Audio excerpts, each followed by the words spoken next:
இன்னொரு கேள்வி சார், நிறைவாக ஒரு கேள்வி. இந்த மிஷின் கட்டிங் நிறைவான ஒரு கேள்வி, 2 கேள்வி. ஒன்று, இப்போ இந்த நகை தொழிலாளர்கள், இந்த மாதிரி கைவினைஞர்கள், அவர்களுக்குறையான அந்த வட்டார மாடல், ஒவ்வொரு குடும்பத்தினருக்கும் ஒவ்வொரு பகுதியினருக்கும் ஒவ்வொரு மாடல் பிடித்த மாடலாக இருப்பதால் அந்த நகை தொழிலாளர்களை அவர்கள் அணுகுகிறார்கள். இன்னொன்று, இந்த மிஷின் கட்டிங் என்று அழைக்கக்கூடிய அளவுக்கு அந்த இயந்திரம் இந்த தொழிலில் புகுந்திருக்குது. அது இன்னும் நகர்ப்புறங்களில் அந்த மிஷின் கட்டிங் நகைகளை பெரிய அளவில் வாங்குறாங்க. இவர்களுக்கு மாற்றாக அந்த மிஷின் கட்டிங் நகை பெரிய அளவில் உற்பத்தி ஆகுதா? ஒன்று. இரண்டாவது, எப்போது தான் அந்த தங்க விலை குறையும்? இப்போது வாங்கலாமா கூடாதா? இது ரெண்டுக்கும் சொல்லுங்க சார் நிறைவா.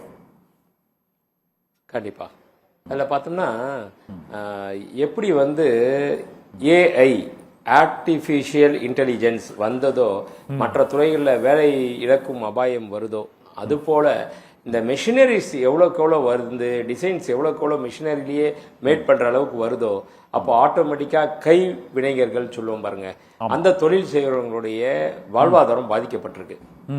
அது ஒரு பக்கம். ஏற்கனவே அது நாளுக்கு நாள் நலிவடைஞ்சிக்கிட்டே வருது.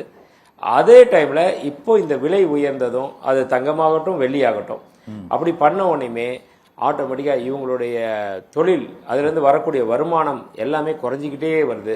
அது இப்படியே போனால் அந்த தொழிலாளர்கள் நாளைக்கு இன்னும் ஒரு 5 வருடத்துக்கு அப்புறம் அவங்க யாருமே தொழில் செய்ய இருக்க மாட்டாங்க.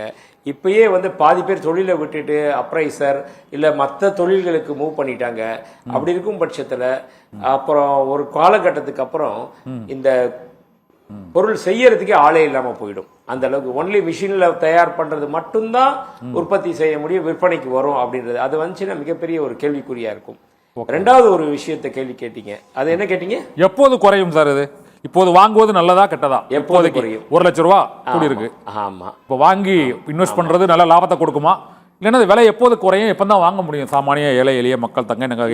2 விதமா பார்க்கணும். இப்போ கூட சொல்றேன், இன்வெஸ்ட்மெண்ட் ஆங்கிள் பார்க்கறதா இருந்தா தாராளமா வாங்கலாம். கண்ணை மூடிட்டு இப்போ இருக்கிற விலைக்கு கூட ஃப்ரெஷ்ஷா வாங்கலாம். தங்கத்தை பொறுத்த வரைக்கும் உங்கள்கிட்ட பணம் இருந்தா, கடன் வாங்கி வாங்காம சொந்த பணம் இருந்தா, இல்ல வேற ஏதாவது ஒரு இடத்துல பணத்தை சேர்த்து வச்சிருந்தா, எஃப்டி இருக்கு, ஒரு எல்ஐசி இது மெச்சூர் ஆகிட்டு வருது, இல்ல மியூச்சுவல் ஃபண்ட்ல போட்டிருக்கீங்க, அது மாதிரி எடுத்து அந்த மாதிரி ஒரு சூழ்நிலை இருந்தா அதை தங்கத்தில் இன்வெஸ்ட் பண்ணலாம்.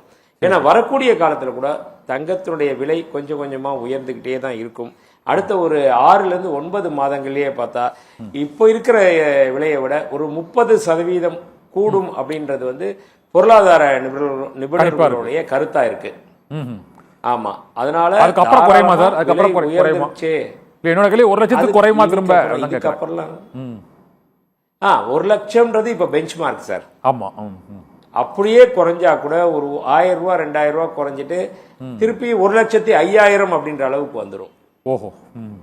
அதனால ஒரு ஷார்ட் டேர்ம்ல எனக்கு 20 நாள்ல 30 நாள்ல நான் பார்க்கணும் குறையுமா கூடுமா, இதுல இருந்து குறைஞ்சிட்டு லாபத்தை எடுக்கலாமா அப்படின்னா முடியாது. தங்கத்து பக்கம் வரக்கூடாது. ஒரு லாங் டேர்ம் ஒரு 12 மாசம் 24 மாசம் அப்படின்னு இருந்தா தங்கத்தினுடைய விலை குறைவதற்கு உண்டான வாய்ப்பே கிடையாது. விலை உயர்ந்துகிட்டே தான் இருக்கும். ஆனா சாமானிய மக்களை பொறுத்த வரைக்கும் இது ஒரு நிச்சயமா தர்ம சங்கடமான கேள்விதான். அவங்க பார்த்துக்கிட்டு இருக்க நேயர்கள் எல்லாருமே கேட்கக்கூடிய கேள்வி. பட் அவங்க எல்லாருமே நான் என்ன சொல்ல வரேன், முக்கியமான முடிவான கருத்து அப்படின்னா, உங்களால எவ்வளவு முடியுமோ அதை 1/4 கிராமோ இல்ல 1/2 கிராமோ இல்ல 1 கிராமோ, நீங்க 1 பவுன் எடுக்கலாம்னு நினைச்சிருப்பீங்க, இப்போ எடுக்க முடியல, ஆனா 1/2 பவுனாவது எடுத்து வைங்க. ஏன்னா பின் வரும் காலங்களில் வருங்காலத்துல இந்த தங்கத்தினுடைய விலை யாராலும் தடுத்து நிறுத்த முடியாது. இது உயர்ந்துகிட்டே தான் போகும். அப்படி உயர்ந்துகிட்டே போறப்போ உங்ககிட்ட இருக்கிற சொத்து அசைக்க முடியாத சொத்து அப்படின்னா இந்த தங்கம் ஒண்ணுதான். அதனால பாமர மக்கள் ஆகட்டும் சாமானியர் ஆகட்டும் தங்கத்துல சிறுக சிறுக சேருங்க. சிறுதுளி பெருவெல்லாம். ஓகே சார், ஒரு துணை கேள்வி. இந்த நகைச்சீட்டுன்னு போடுறாங்களா, சிறுக சிறுக சேமிக்க சொல்றீங்களா, இல்லை இந்த நகைச்சீட்டுங்கிறது ஒரு பாதுகாப்பானதா என்பதை சாமானியர்கள் எவ்வாறு அறிவது? ஒரு மாத சம்பளதாரர்கள் நீங்கள் கூறியது போலவே சிறுக சிறுக சங்கத்தை வாங்கணும்னு நினைக்கிறாங்க. நகைச்சீட்டுன்னு போடுறாங்க, நிறைய இடங்கள்ல அது உரிய பலன்களை கிடைக்கப்பட மாட்டாங்க, ஏமாற்றப்படுகிறார்கள். இதுக்கான அந்த சட்ட திட்டங்கள் விதிமுறைகள் பாதுகாப்பான நகைச்சீட்டுங்கிறது எது சார்? பாதுகாப்பான நகைச்சீட்டு அப்படின்னு சொல்லி பார்த்தோம்னா, நம்பகமான கடைகள்ல, உங்களுக்கு தெரிஞ்ச கடைகள்ல, வீட்டின் அருகாமையில் உள்ள கடைகள்ல, அதையும் அந்த கடையினுடைய அந்த கடைக்காரருடைய பின்புலம் தெரிஞ்சு நம்ம பணத்தெல்லாம் கொடுத்தாலும்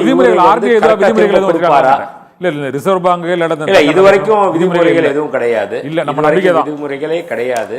ஓகே சார். ஆமா, அதே மாதிரி பாத்தீங்கன்னா எந்த நகைக்கடையுமே ஏமாத்திட்டு போனாங்க அப்படின்றது பாத்தீங்கன்னா 100% தான் இருக்கும். குறைவாக தான் இருக்கு. சரி. இன்னைக்கு தமிழ்நாட்டுல பாத்தீங்கன்னா கிட்டத்தட்ட ஒரு 10,000 கடைகள் இருக்கு. அந்த 10,000 கடைகள்ல நீங்க யோசிச்சு பாத்தீங்க அப்படின்னா 1%னா 1000 பேர் கிட்ட ஆயிடுச்சு. 1000 இல்ல 100 பேர் ஆச்சு.